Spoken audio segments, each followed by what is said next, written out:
효능 과장이 안 되고 비교 광고도 안 되고 객관적 근거 없는 표현도 안 되고, 그런데 보건복지부 지정 첨단재생의료 실시기관이라는 타이틀은 쓸 수 있습니다. 왜냐하면 사실이니까요.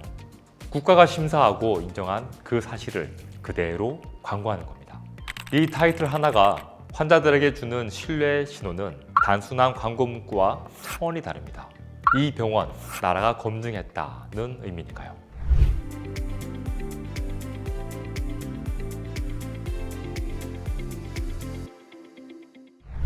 안녕하세요, 이길성입니다. 오늘은 기회에 대해서 나눠보겠습니다.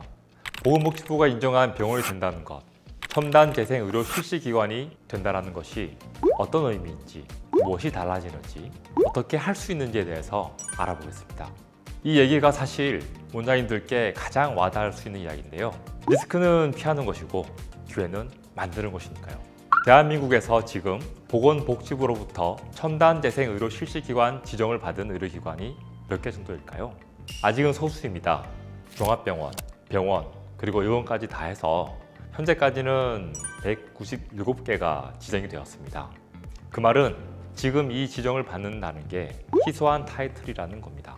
오늘 그 희소한 타이틀이 무엇을 만들어내는지 말씀드리겠습니다. 첨단재생의료 실시기관 지정이 만들어내는 것들을 하나씩 정리해 드리겠습니다. 첫째, 합법적 임상연구를 수행할 수 있습니다. SVF, 골수세포, 면역세포 등 임상연구 목적으로 합법적으로 진행할 수 있는 유일한 경로입니다. 지정 없이 하면 첨생법 위반입니다. 지정을 받으면 IRB 승인 하에 정식으로 임상연구를 할 수 있습니다. 이게 단순한 합법화가 아닙니다.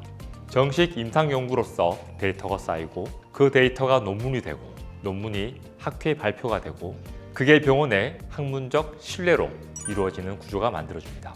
둘째, 광고 타이틀이 달라집니다. 의료 광고는 주제가 아주 엄격합니다.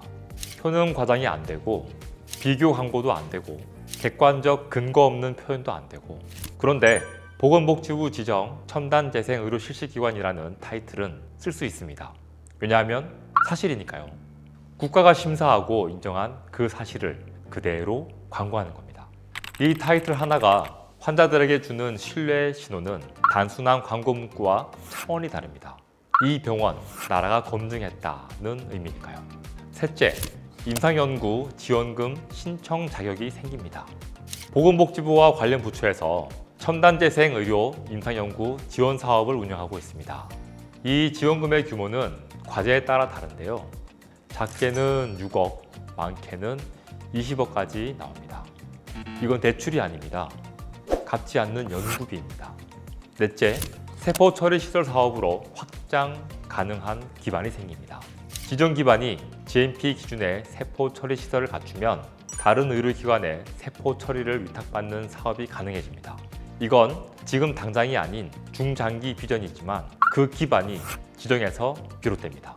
왜 아직도 많은 병원들이 지정을 받지 않고 있을까요? 그 이유가 몇 가지 있습니다. 대부분은 아직 모르고 있다는 겁니다.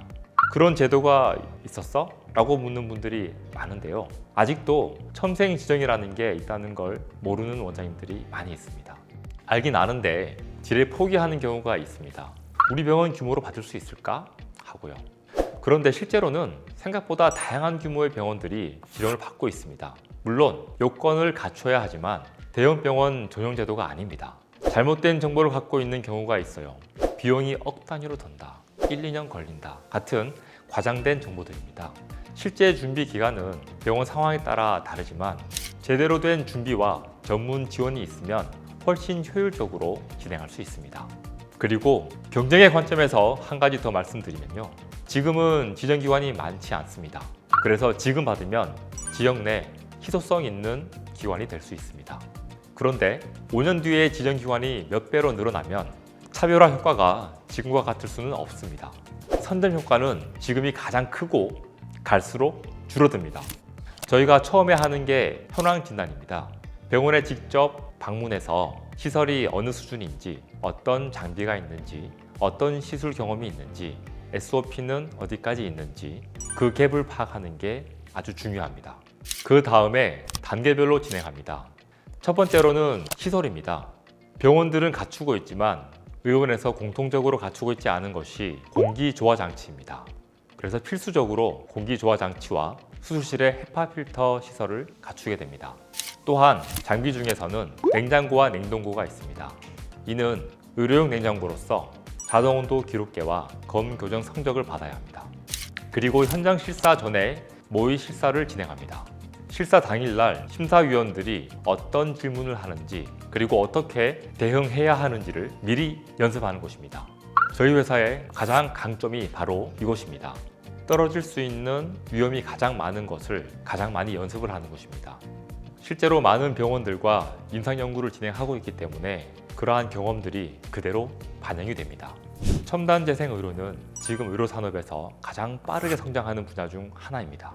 전 세계적으로 세포치료, 유전자 치료, 조직공학 분야에서 엄청난 투자가 이루어지고 있고 대한민국 정부도 이 분야를 미래 핵심 산업으로 보고 투자와 지원을 늘리고 있습니다. 이 성장 흐름에서 지정기관의 타이틀을 먼저 가진 병원들이 먼저 혜택을 받습니다. 지원금, 인재, 환자, 미디어 노출, 이 모든 것들이 준비된 곳으로 먼저 몰려듭니다. 우리 병원도 이게 가능한가요? 하는 분들 일단 물어보세요. 현황 파악부터 함께 해 가겠습니다. 화면 아래 링크로 무료 상담 신청해 주시면 제가 직접 연락드리겠습니다. 오늘도 감사합니다. 이기성이었습니다.